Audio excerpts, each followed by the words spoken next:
Continuando con la clase relacionada con la unidad 2 sobre las escuelas, vimos en el video anterior lo relacionado con todo lo referente a los clásicos, mal denominados escuela clásica, y hoy veremos todo lo que hace a la escuela positivista o los positivistas, que son los verdaderos padres de la criminología. Por lo menos el nombre criminología parte de un libro de uno de los autores de esta escuela, Garofalo, Rafael Garofalo, y también, a su vez, todo lo que es la mirada hacia el delincuente, la mirada al estudio del delincuente, centrar las cámaras, el objeto de estudio, ya no la reacción al delito, cómo reacciona la sociedad o cómo reacciona un Estado al delito, como la mirada que había sido puesta desde el punto de vista social,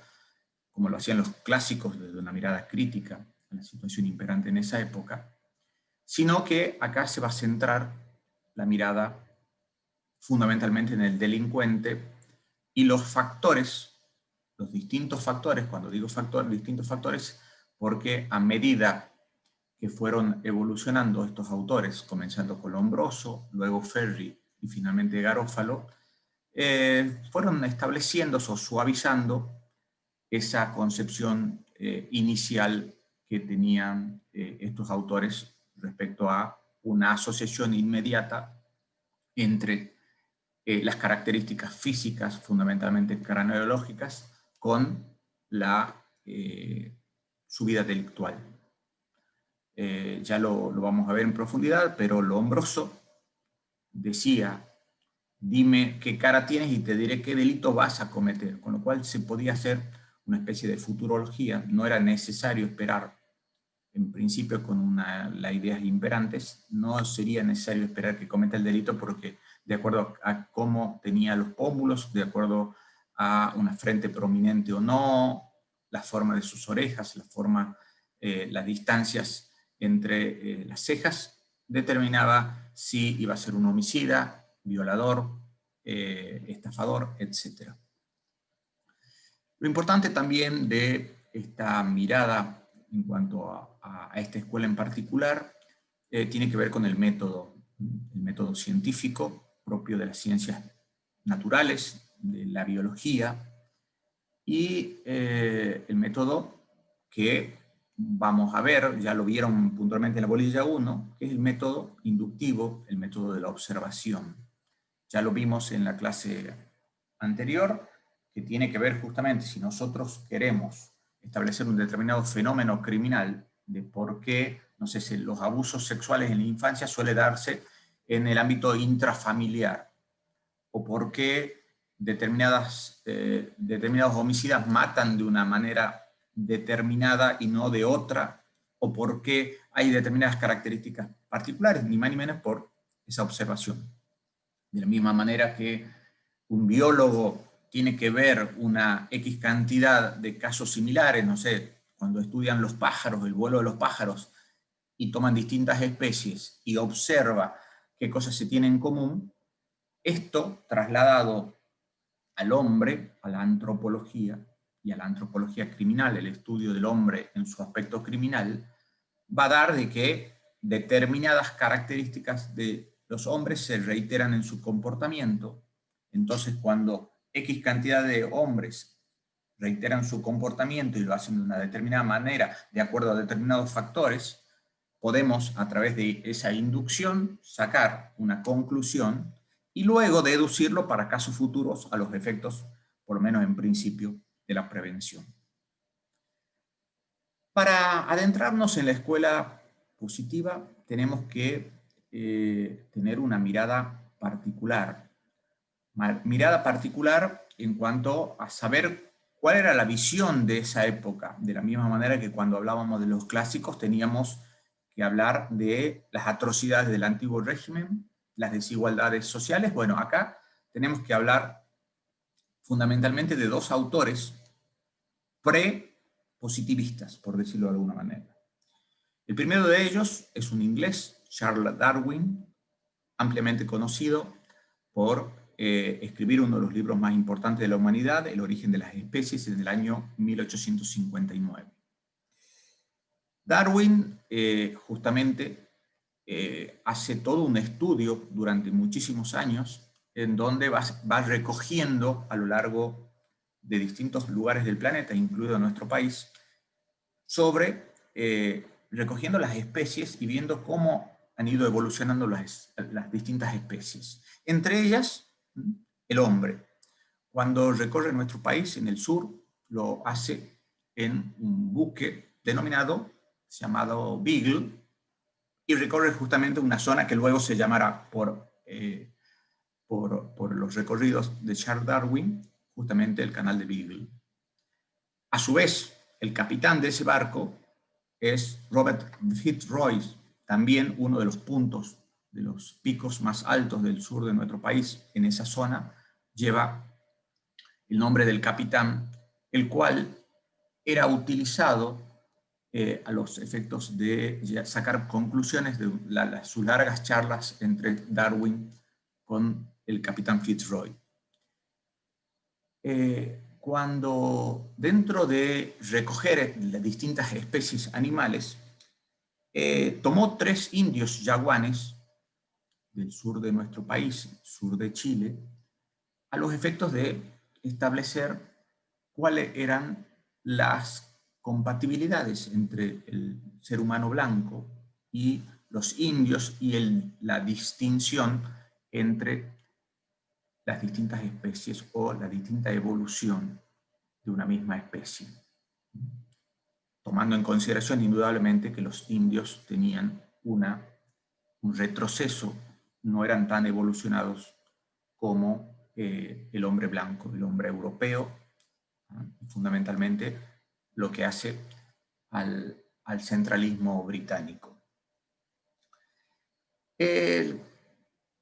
¿Cuál es lo interesante de esto? Justamente que hace un salto completamente, por decirlo, copernicano, un giro de 180 grados, porque hasta entonces el hombre venía de Dios. Cuando en la Biblia dice, y al séptimo día creó al hombre, y luego hizo a la mujer a su imagen y semejanza, y de una costilla del hombre nace la mujer. O sea, como por generación espontánea. Mientras que Darwin dice, no, señores, ¿no?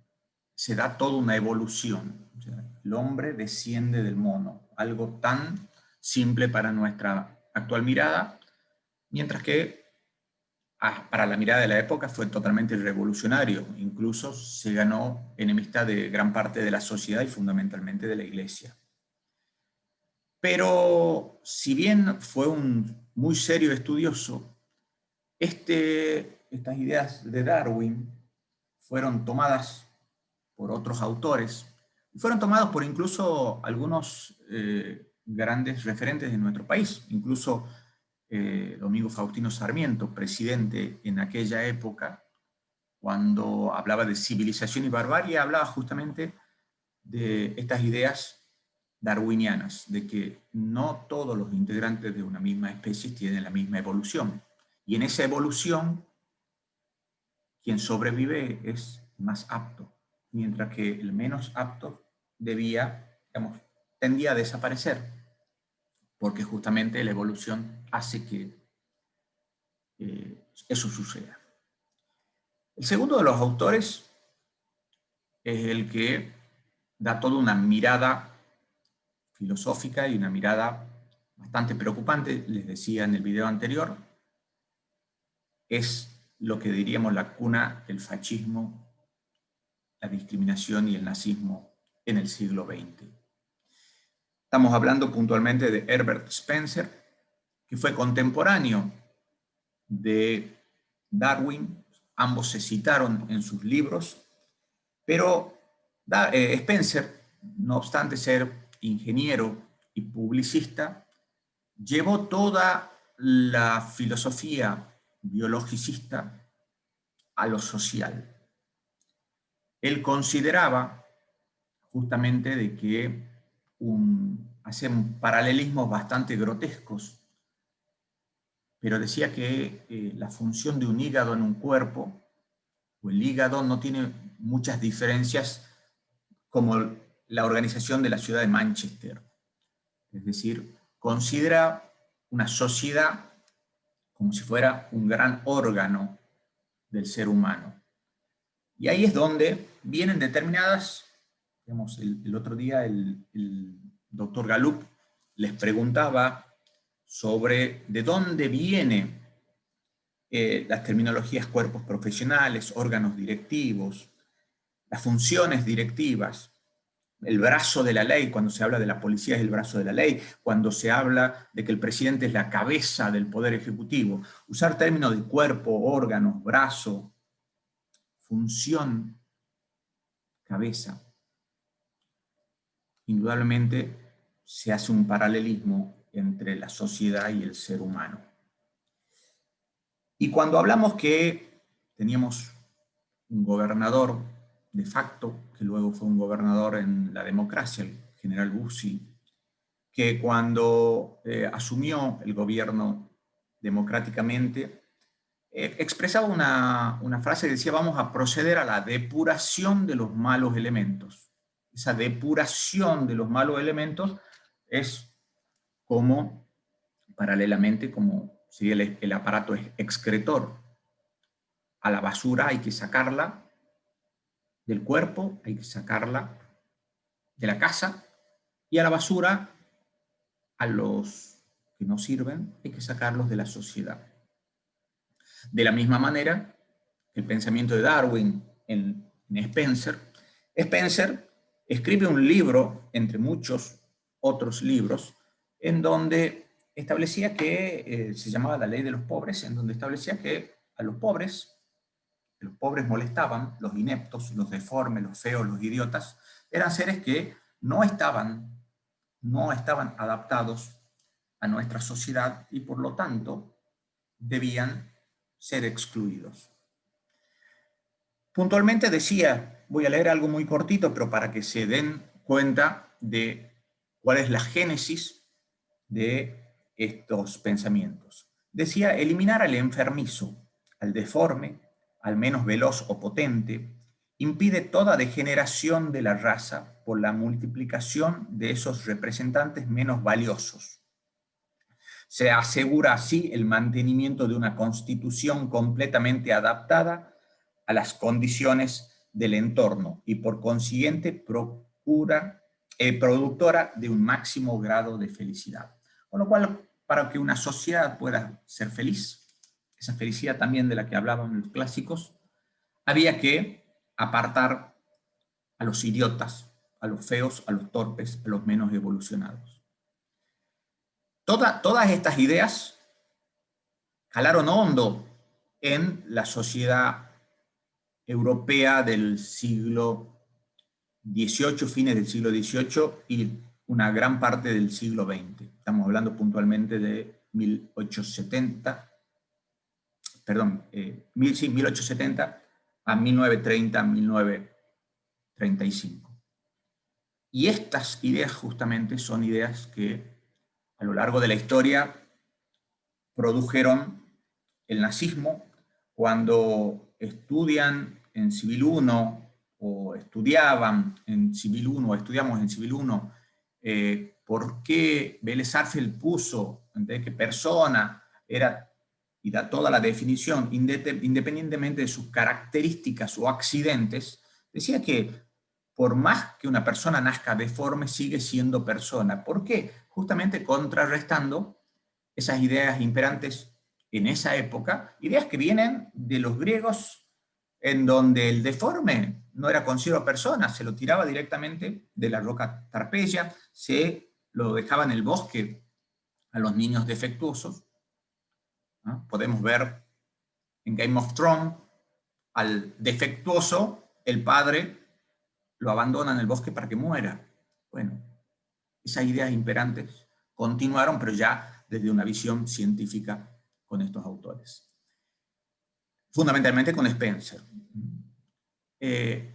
A partir de ahí, podemos decir que, como les dije, el nazismo, las ideas de la eutanasia y la eugenesia, es decir, debían nacer solamente los evolucionados, todo lo que sea deforme no tenía que nacer.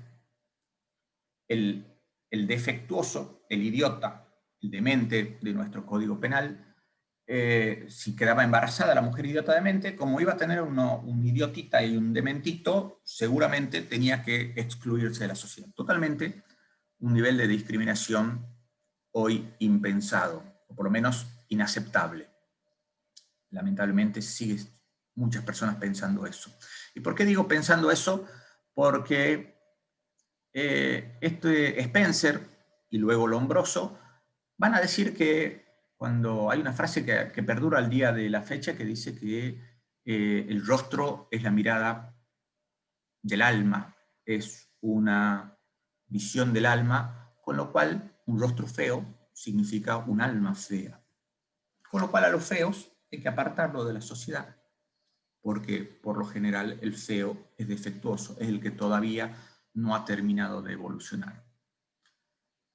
Los pequeños insultos que efectuamos diariamente, los efectuamos sin saber cuando decimos este idiota, el tarado, ¿por qué tarado? Porque su tara mental no es la suficiente. Cuando decimos, bueno, hoy por hoy se utilizan determinadas agresiones o trato denostativo bastante más evolucionado, pero cuando uno dice no tiene alineados los patitos, no, bueno, ¿cómo se suele decir? O no le sube agua al tanque. ¿Por qué no le sube agua al tanque? O le falta un golpe de horno. ¿Qué significa estas expresiones? Justamente no ha terminado de evolucionar. No ha terminado de evolucionar porque están en un estadio de evolución anterior a nuestra actual realidad. O sea, no es un hombre blanco, occidental, que ha evolucionado y que es el que más capacitado, el que debe subsistir, con lo cual debe apartarse al, como les dije, pobre, inepto, deforme, retrasado, etc. En ese contexto es que surgen las ideas lombrosianas. Lombroso es el padre de la criminología positivista. En ese estudio justamente que realiza Lombroso es el comienzo de una escuela que, como les dije, caló hondo en el pensamiento penal, filosófico y social de la última parte del siglo XIX y entrado el siglo XX. En la escuela positivista, ¿por qué escuela positiva? ¿Por qué los positivistas?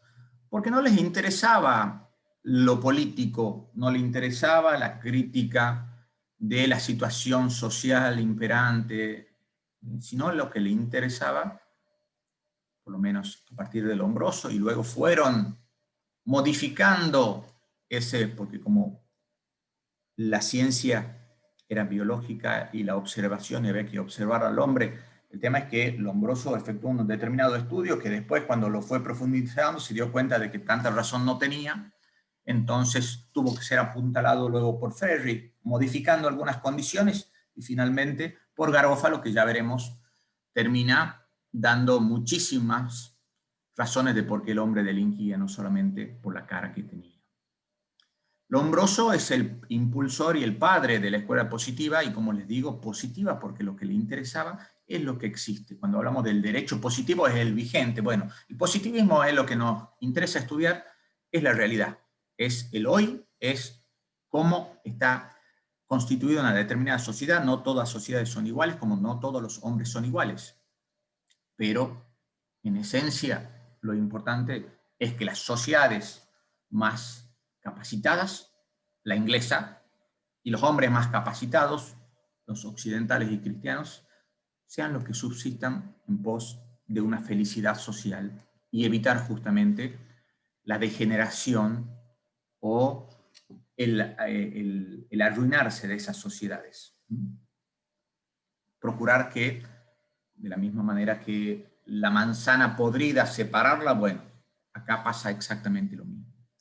Los estudios iniciales de Lombroso se denomina, o por lo menos en la etapa esta, de antropología criminal, centrándose los estudios fundamentalmente en el hombre delincuente.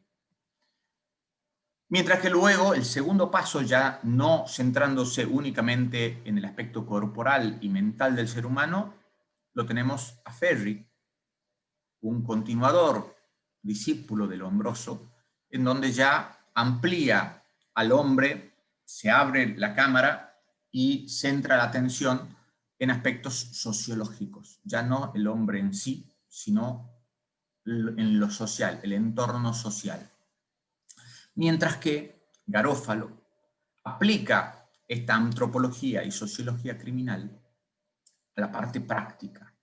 Es el que efectúa el vínculo entre lo antropológico y sociológico con lo jurídico. Garófalo es abogado y es el que justamente hace esta vinculación.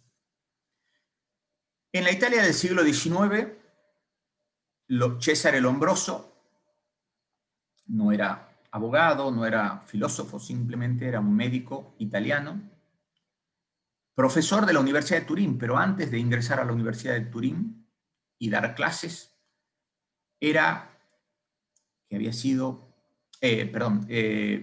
trabajaba en distintos lugares de atención de enfermos, discapacitados, locos, es decir, fundamentalmente en campañas militares, en instituciones psiquiátricas y en determinadas prisiones, y a partir de muchos estudios fundamentalmente de este tipo de personas, porque no hace estudios de generalidad de las personas, estudiaba a los delincuentes, a los locos, a los enfermos, efectúa una serie de conclusiones. Toma este método de observación de las ciencias naturales, el método inductivo, y empieza a ver, a fotografiar los rostros de las personas que atendía y efectuó un verdadero atlas, un verdadero manual con rostros, y luego, muertas las personas, efectuaba las autopsias y estudiaba el cráneo y la composición craneana de estos. ¿Y cuál era el objetivo? Justamente identificar qué tipo de criminales, o si se podía determinar la criminalidad de una persona de acuerdo a las características físicas, fundamentalmente las craneológicas.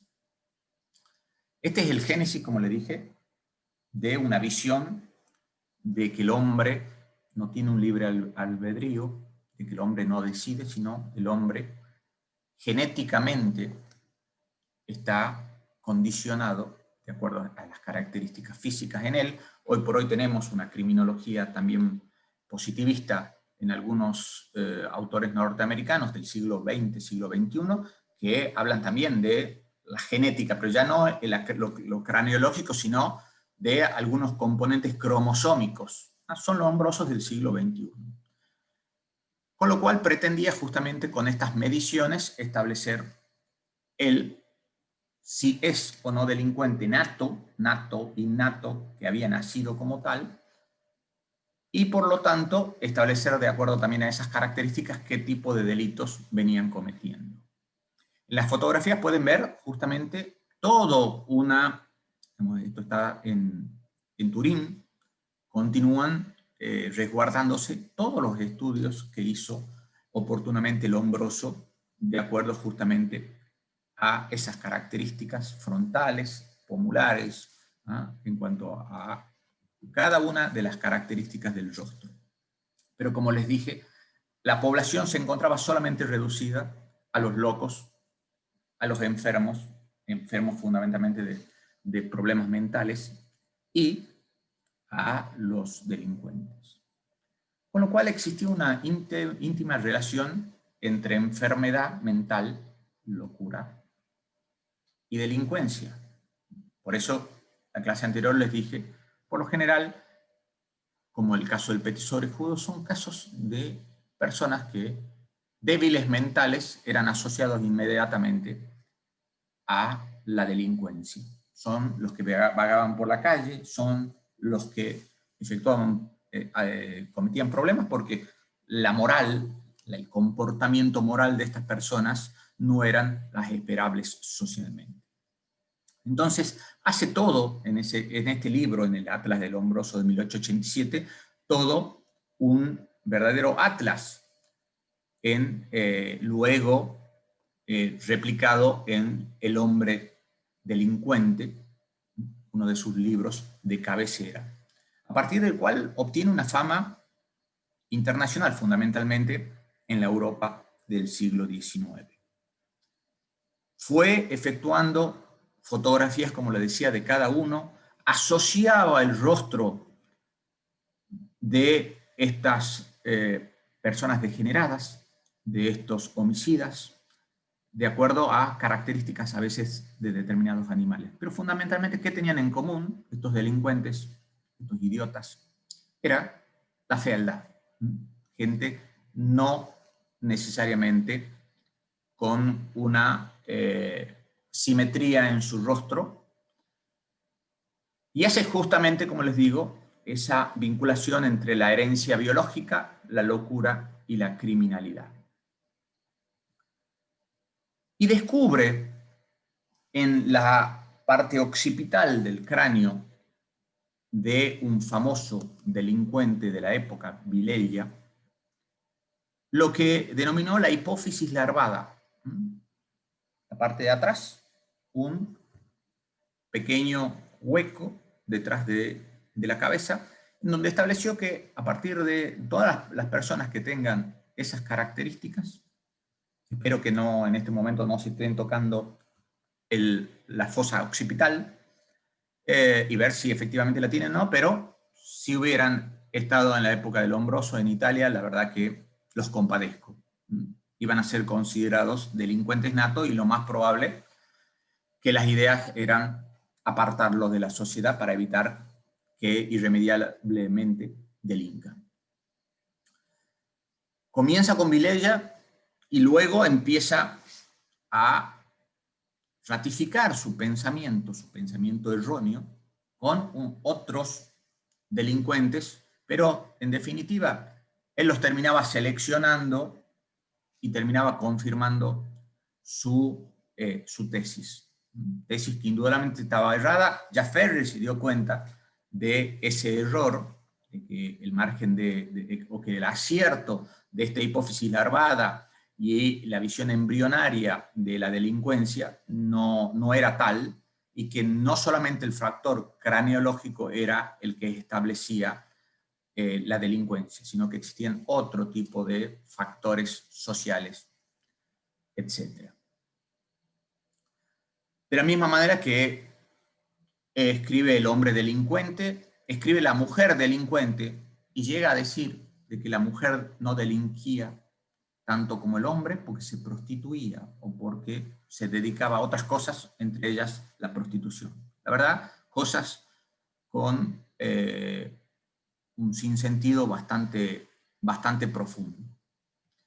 Y la clasificación que hace fundamentalmente Lombroso, después reiterada en líneas generales por sus seguidores: el delincuente nato, es decir, el que nace delincuente; el delincuente moral, que también tiene una génesis delictual, pero de acuerdo a determinados estímulos, dirá después Ferri, va a hacer que explote ese condicionamiento delictivo nato; y el delincuente epiléptico. Pero como les dije, tiene más relación con los estudios que él hacía de la epilepsia, de los problemas mentales, retrasos mentales y la delincuencia, más que una visión completamente de la criminología penal o de la criminología del delincuente en general. El continuador de las ideas de Lombroso, y pule bastante esas ideas antropológicas exclusivamente es Enrico Ferri, también italiano, abogado, de origen humilde y, aunque nos cueste creer, había sido discípulo, o por lo menos estudiantes, de Francesco Carrara, nada más que se pasó completamente a la vereda del enfrente, o sea, no una escuela clásica de un derecho penal liberal, sino completamente lo contrario. Y es el que encarna la parte ideológica de esta escuela, porque parte de los conceptos más controvertidos de esta escuela positiva, tanto en lo ideológico como en lo institucional. Recordemos que el más férreo opositor de los clásicos fue Enrico Ferri. Incluso él hablaba de los clásicos de manera despectiva, como diciendo que los clásicos era algo que ya había sido superado. Y afirmaba justamente algo contrario a la visión de los clásicos, que el libre albedrío era un mito, una ficción completamente abstracta, y debe sustituirse justamente ese libre albedrío, porque el hombre no nace libre y puede optar entre el bien o el mal, sino que el hombre malo, el hombre delincuente, había nacido, como decía Lombroso, delincuente, porque tenía esas características en su rostro. Si no era libre el hombre de determinar cuál iba a ser su accionar, nunca podíamos establecer una responsabilidad de naturaleza moral en el hombre, sino que, como nacía delincuente, la responsabilidad tenía que ser del tipo social. Es decir, ese hombre que nacía delincuente, debíamos apartarlo no por lo que hizo, sino por lo que va a hacer de acuerdo a esas características genéticas que posee. Y le restaba o sea, le daba tan poco interés a ese libre albedrío que lo equiparaba al hombre con una máquina condicionada con los factores, con distintos factores, diversos factores, no solamente genéticos, pero que el hombre no podía decidir qué comportamientos tomar, si ir por la senda del bien o ir por la senda de la delincuencia. Hablaba justamente de un predeterminismo. Decía que la conducta humana respondía a factores de distinto tipo que tarde o temprano desencadenarían en un momento determinado en la comisión de un delito. O sea, y expone justamente esta ley de la saturación criminal que dice: así como en un volumen de agua a igual temperatura se disuelve una cantidad determinada de sustancia química, ni un átomo más ni un átomo menos, en un medio socialmente determinado con condiciones individuales y psíquicas dadas, se comete un número determinado de delitos. Ni uno más, ni uno menos. O sea, imagínense ustedes, si puedo considerar que una persona delinque de acuerdo a determinados factores, pero de la misma manera que podemos decir que a una determinada temperatura el agua hierve en todos los casos a idéntica temperatura, y esto es de acuerdo a la observación o de acuerdo a un método inductivo. Veremos que lo hacemos en Argentina, en China, en Chile, en cualquier lugar del planeta, y veremos que entre 90 y pico de grados siempre el agua hierve a esa temperatura. Pretende que esa ciencia dura, que es la biología, traspolarla a la ciencia antropológica, a las ciencias del hombre. Recordemos que todo lo que son los estudios psicológicos resultaban casi inexistentes en esta época. Entonces, se procuraba decir que la persona, de acuerdo a determinados factores, ¿cuáles son esos factores? Lo dirá más adelante, pero ni más ni menos que de acuerdo a la religión que posea, al tipo de sociedad, factores climáticos, de acuerdo a la educación que posee. Sí, eso y decir nada más o menos de lo mismo, pero lo que sí hablaba de una predeterminación y un fatalismo. O sea, se sabía que esa persona en algún momento irremediablemente iba a delinquir. Con lo cual, vuelvo a insistir, no por una cuestión de responsabilidad moral, sino de prevención social, había que reaccionar preventivamente, no de manera represiva o no de manera, digamos, de la aplicación de una sanción por el hecho cometido, como pensaban los clásicos, sino acá prevenir al que seguramente va a delinquir. Y justamente hablaba de factores antropológicos, la fisonomía, los sentimientos, la edad y el sexo, hablaba del medio ambiente y determinados factores sociales que están descritos acá y por razones de tiempo no les voy a seguir hablando, pero en líneas generales casi todos los factores llevaban a que el hombre delinca. La clasificación es muy similar a la efectuada por su maestro Lombroso, que la verdad que no tiene gran importancia a los efectos del estudio. Lo que sí es importante son los conceptos de la pena. Como le venía diciendo, la sanción a imponer no debe medirse en una escala abstracta, el famoso homicidio de 8 a 25, sino por la cantidad de prevención o represión necesaria para preservar a la sociedad del sujeto que delinque, o sea, por una cuestión de defensa social. Vuelvo a reiterar, hasta el cansancio, no podemos establecer, porque hoy por hoy en nuestro país y en cualquier sociedad civilizada, se establece una pena por el hecho cometido y por las características que rodean al sujeto que lo cometió. A partir de ahí, por el hecho cometido nos dará la escala penal, y a partir de las características de esa persona, esa escala estará en más o en menos. Ese homicidio de 8 a 25, pondremos 8 y no 25 de acuerdo a las características que hoy en nuestro país nos la da el artículo 40 y 41. Para Ferri no importaba esto, importaba cuál era la necesidad de la sociedad de prevenir esa situación que ha sucedido o iba a suceder con el sujeto. Y justamente empieza a elaborar todo un código de prevención que intentaba abarcar todo lo que hace a las problemáticas sociales imperantes en esa época. La idea de responsabilidad moral, retribución, acá se modifica con genética, desviación genética y prevención social. O sea, debemos prevenir, encerrar para prevenirla a la sociedad y así el logro de la felicidad. Y Ferri es uno de los principales en utilizar, era uno de los primeros autores en usar la palabra peligrosidad, temibilidad, hablaba él en italiano. La temibilidad del autor, decía, se refería en cuanto a la necesidad de establecer penas indeterminadas hasta que el delincuente supere su tendencia al delito. Cosa que no lo hacía nunca, porque si había nacido delincuente, ¿de qué manera se podía regenerar a alguien que de manera innata había nacido para realizarlo? Y todas estas ideas tienen condimento más que en el mundo de la penología, en el mundo de la psiquiatría.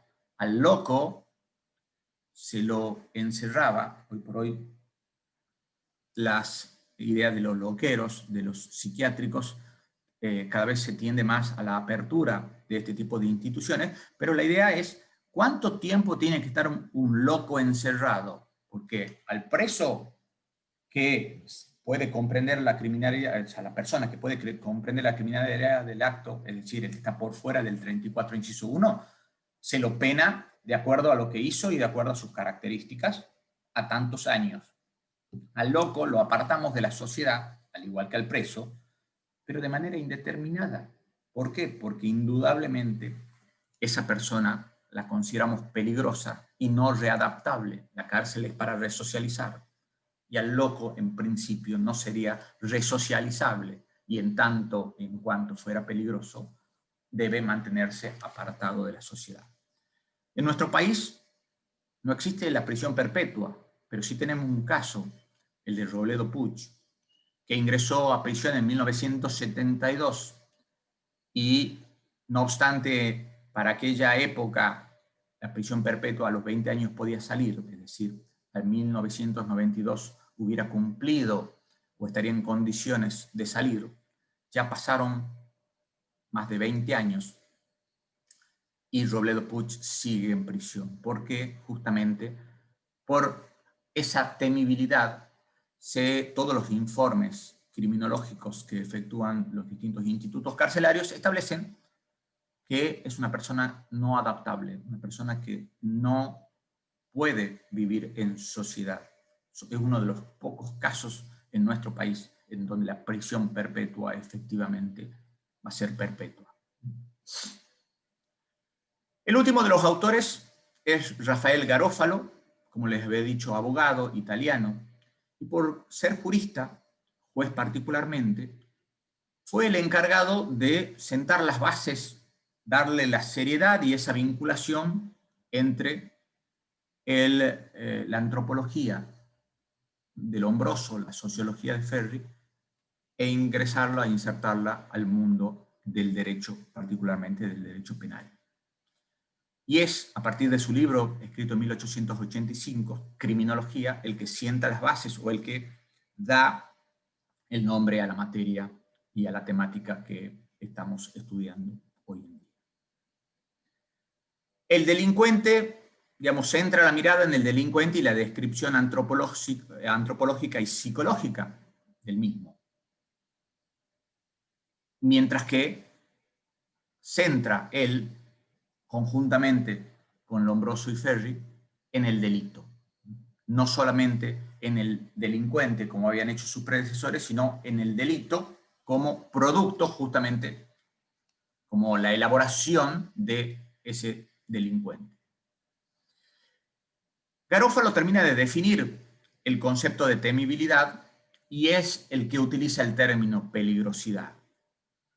Esta doctrina de la peligrosidad es el resultado de una observación objetiva a partir justamente de ese método inductivo y en donde se conceptúa la mayor o menor probabilidad de que una persona repita determinados actos criminales de acuerdo al tipo de persona que sea, tipo de delincuente, ya sea nato, es decir, aquel que tiene una personalidad completamente antisocial y que no puede vivir en sociedad, Robledo Puig, el loco, el que no puede comprender la criminalidad de sus actos ni dirigir sus acciones, el habitual, el que en principio no nació delincuente, pero por algún factor delinque, es decir, el pequeño robo o la pequeña pelea, pero no estamos hablando ni delitos sexuales, ni homicidios, ni grandes actos de violencia. Y según Garofalo era necesario ver ante todo y sobre todo al autor del delito, pero ¿para qué? No quedándonos solamente en la idea del Lombroso, sino para inducir su potencia ofensiva, o sea, cuán peligroso puede ser esta persona, y evaluar, además del daño que ha causado, el peligro que pueda llegar a causar en el futuro, según las probabilidades de repetir otras acciones delictivas.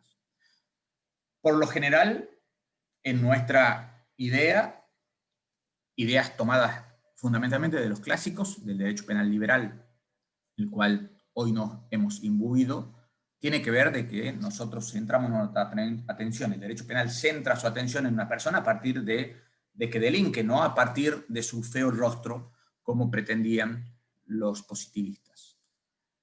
Entonces, una vez que hacemos el estudio del hombre criminal, es decir, aquel que ya delinquió, debemos efectuar un estudio, hoy por hoy un estudio, un pronóstico psiquiátrico, psicológico, de qué posibilidad hay de su resocialización. Por eso, a partir de ahí, hablaremos de una mayor o menor peligrosidad, no del ser humano en general, sino del delincuente en particular. Igual, yo en mi caso particular siempre sostengo de que sí, pues hay personas con mayor o menor, digamos, una personalidad fuerte se le puede denominar, o personas que están menos adaptadas que otras, pero no hablar el término peligrosidad, de que hay personas más peligrosas que otras, como si fueran razas de animales, o establecer que de acuerdo a determinados comportamientos, no comportamientos, de acuerdo al origen racial, genético o popular de una persona, es decir, de acuerdo a dónde ha nacido, será la mayor o menor capacidad. Esto lo vemos con el norte y el sur argentino, los tontos del norte, los vivos del sur, el porteño pícaro. Pasa exactamente con el norte y el sur de Italia, pasa en los Estados Unidos, con cada uno de los estados más progresistas que otros. Y justamente todo tiene que ver con ideas de corte positivista, de corte discriminatorio, fascista, nazista. Para concluir, podemos decir que en líneas generales los positivistas tomaban el delito como un hecho de la naturaleza, una visión biologicista. Debe estudiarse como un ente real, actual, existente, y de una manera de un determinismo, o sea, los delitos siempre van a existir porque son un hecho de la naturaleza, siendo el ser humano una máquina que tarde o temprano, de acuerdo a determinados condicionamientos, va a provocar el delito. Indudablemente el delito iba a existir en todo tiempo y lugar, no por una determinación humana, sino por una determinación natural. Sustituyeron la responsabilidad moral por la responsabilidad social. Y si no hay responsabilidad moral, no quiere decir que se pueda excluir el comportamiento de esta persona del derecho. ¿Por qué? Porque sustituye ese concepto de pena por el de sanción. No se pena a una persona por lo que hizo, sino que se sanciona de manera preventiva por lo que podrá llegar a ser de acuerdo justamente a esas características craneológicas más el medio social. La sanción es de acuerdo a la peligrosidad del criminal. Cuanto más peligroso, mayor pena. Recordemos que los clásicos hablaban de que mayor sea el injusto, o sea, más grave sea el delito que se cometió, es más grave la pena a imponer. Acá la prevención tiene que ser mayor de acuerdo a la mayor peligrosidad, no de su autor, sino de la persona a la cual estamos investigando. ¿Y cuánto debe durar una pena? Esa sanción. Pueden ser indeterminados, de acuerdo a cuán peligroso sea esa persona. Cuanto más peligroso sea, mayor deberá estar, y si es muy peligroso, debe estar aislado completamente esa persona. El derecho a imponer sanciones pertenece exclusivamente al Estado, al igual que los clásicos, pero no por el comportamiento del hombre, sino en defensa social. Pretendemos la mejor de las sociedades y en defensa social es que el Estado se arroga la potestad de imponer esa sanción. Y más importante que las penas son los sustitutos penales. Aceptan los tipos penales justamente la clasificación de los distintos autores que tienen más o menos las mismas características, partiendo siempre del delincuente nato, aquel que nace genéticamente delincuente. La legislación penal no se tenía que centrar tanto en las leyes, sino partir justamente de estudios antropológicos y sociológicos. O sea, no el derecho como un compartimento estanco, sino nutrido particularmente de la medicina, la sociología y todos los estudios que hacen al comportamiento del hombre y a sus características y rasgos particulares. Y el método justamente es el inductivo experimental, un método científico propio de las ciencias naturales traspoladas al mundo del comportamiento humano, que hoy por hoy sabemos que dos personas que tienen exactamente los mismos estímulos no reaccionan de la misma manera, o incluso una persona en distintas épocas no tiene la misma reacción. Cuando se habla, por ejemplo, de que dos hermanos gemelos, uno es delincuente y el otro no, se dice, qué raro, si tienen la misma genética y han tenido los mismos impulsos, los mismos estímulos y han tenido los mismos padres. Sí, ¿se tiene el mismo padre, la misma madre? Sí, en cuanto a nombre y el apellido, pero el trato de nuestro padre y nuestra madre, las miradas de nuestro padre y nuestra madre no siempre han sido las mismas con los hermanos, por más que han nacido el mismo día. Nosotros no somos el mismo padre con nuestros hijos, más allá que uno dice los amamos a todos por igual, tenemos comportamientos con unos que no hemos tenido con otros porque hemos ido variando en nuestra historia. De la misma manera, justamente, este método inductivo es el acertado para un estudio criminológico, pero no con conclusiones exactas como lo puede hacer el mundo en la biología o en la física o en la química. Con determinados contextos siempre vamos a tener un resultado idéntico. Acá, tratándose del hombre y fundamentalmente el centro de estudio de la conducta humana, desde ningún punto de vista podemos decir de que siempre vamos a tener comportamientos idénticos. Por eso, vuelvo a insistir, cuando en el conversatorio que tuvieron con el doctor Herrera Prieto, uno de los compañeros hablaba de que, no, pero explíqueme por qué es ciencia. Y sí, es una ciencia, no es una ciencia exacta, indudablemente no. Puede ser una ciencia interdisciplinaria, se tiene que nutrir indudablemente de la antropología, se tienen que nutrir de la medicina, de la psicología, de la matemática, la parte de las estadísticas, indudablemente sí. Por eso, como les dije, podemos hablar con determinada certeza cuando ustedes ven determinadas series de cómo nace el FBI, cómo nace Cuántico y todos los estudios de los patrones criminales tienen que ver justamente con este método, en donde no se puede tener certeza, pero sí se puede saber más o menos, en cuanto estoy hablando de los delincuentes o los homicidas seriales, cuál es más o menos el tipo de comportamiento de acuerdo a cómo son las características de la escena del crimen, cómo mata, cuáles son la edad, el sexo del victimario y cómo se puede tener un cierto pronóstico, no un pronóstico exacto, de cuáles podrían ser los pasos a seguir justamente para su detención. Partiendo de todo lo estudiado, acá podemos ver en este chiste de Quino, para mí uno de los filósofos más grandes de nuestro país, porque no era caricaturista solamente, y los chistes de Quino no eran chistes, eran pura filosofía. Dice esta viñeta, dice, podemos afirmar con orgullo que somos hoy los más evolucionados en materia de prevención del delito. Esto indudablemente, Quino no estudió a Ferri, no estudió a Garófalo, no estudió a los positivistas, pero acá nos está mostrando la idea replicada en muchas películas y en ideas de muchos autores que directamente hablan de para qué vamos a esperar que delincan si podemos excluirlos, si tarde o temprano lo van a hacer.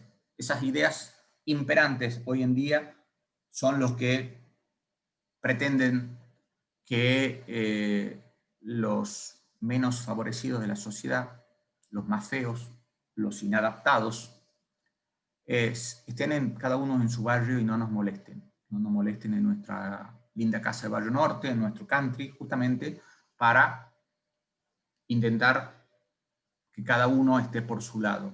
Nosotros, los hombres de bien, y ellos con sus choripanes en sus barrios sin que nos molesten.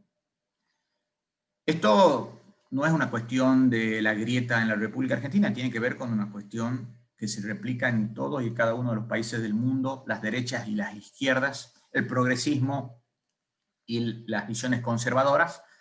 Para los que puedan ver y quieran ver en Netflix, la serie Borgen es excelente y pueden ver de que una sociedad completamente distinta, con una idiosincrasia completamente distinta a la nuestra, las discusiones sobre el feminismo, las discusiones sobre la igualdad, sobre los pobres, los extranjeros, sobre la baja edad de la imputabilidad, pasa exactamente lo mismo. No tiene que ver con un contexto político determinado, sino con esta globalización en donde cada uno de los países se discute en estas ideas. Y en esa pregunta clásico-positivista, indudablemente, es una concepción netamente positivista.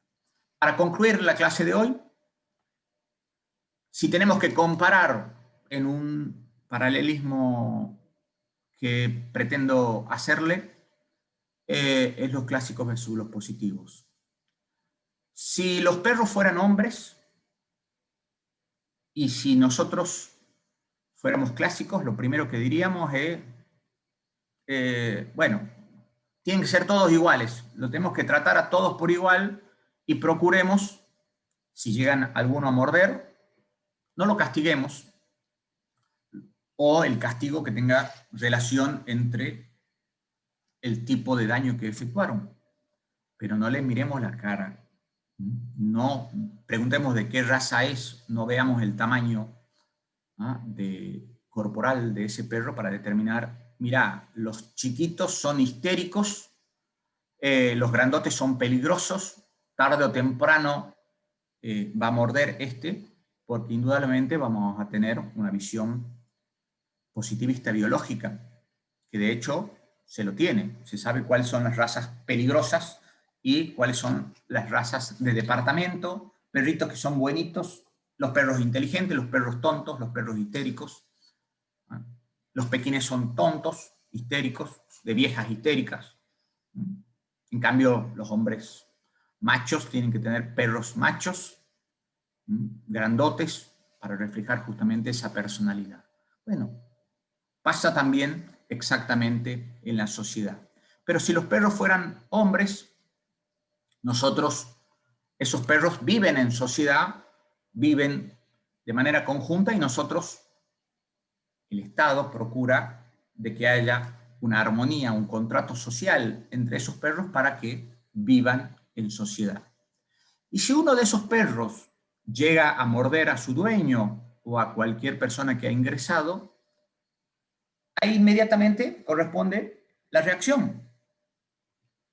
¿Cómo reacciona el amo, el Estado, el aparato represivo?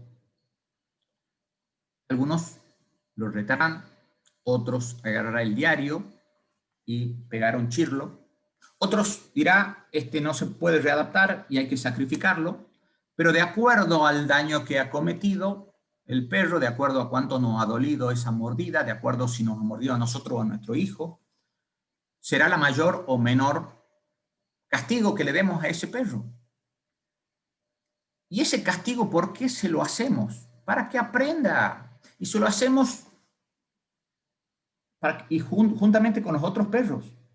Cuando ponen carita de nada ese perro y los otros lo están viendo, suponemos en nuestra psiquis, como suponían los jueces del antiguo régimen y durante toda la humanidad, de que si ejecutamos el castigo delante de sus pares, vamos a hacer que por el dolor que nosotros le otorgamos a ese perro no va a volver a morder. Cosa que en principio no es cierto ni en el perro ni en el ser humano. Y esos otros pares, esos perros o esos humanos que ven esa ejecución, ese castigo, esa prevención general,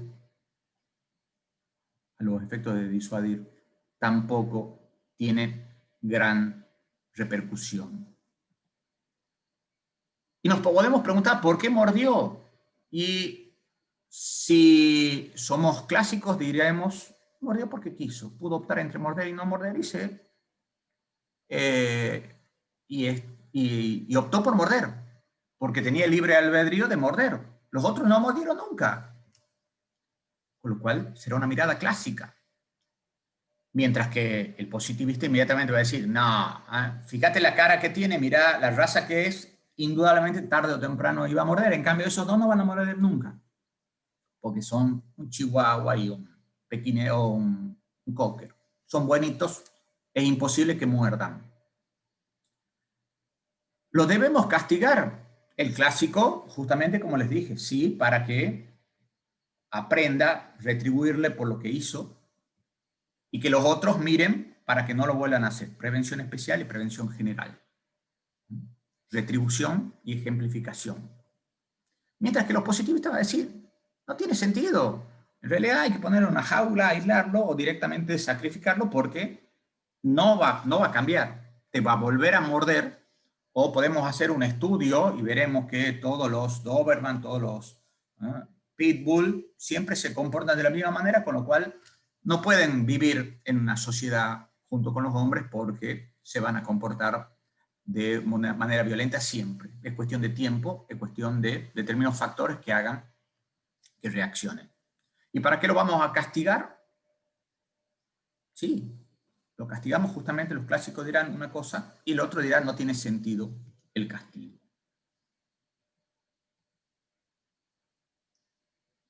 Los positivistas justamente van a decir, como les dije, no hay que esperar a que muerdan, hay que deshacerse de ellos.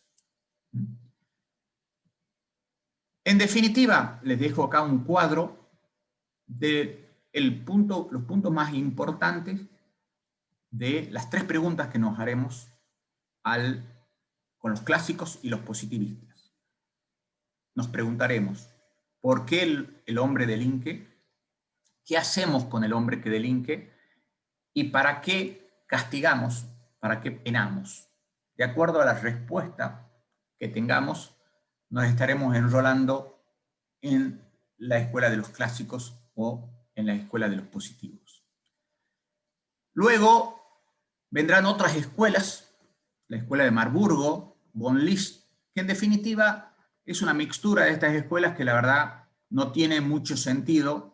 Entiendo y pretendo de que se centren su atención en estas dos grandes pensamientos, ramas filosóficas, biológicas de la historia de la criminología, siglo XVIII y XIX, y pasemos en las clases subsiguientes, en las dos clases que vienen, a ver las modernas teorías criminológicas que van a centrar su atención ya no en el hombre, en el cuerpo del hombre, sino en la mente del hombre, en factores psicológicos, en factores sociológicos, y finalmente la parte política, esta parte política dada en la segunda mitad del siglo XX, con todo lo sucedido, con la historia de la humanidad. Se necesitó que los positivistas activen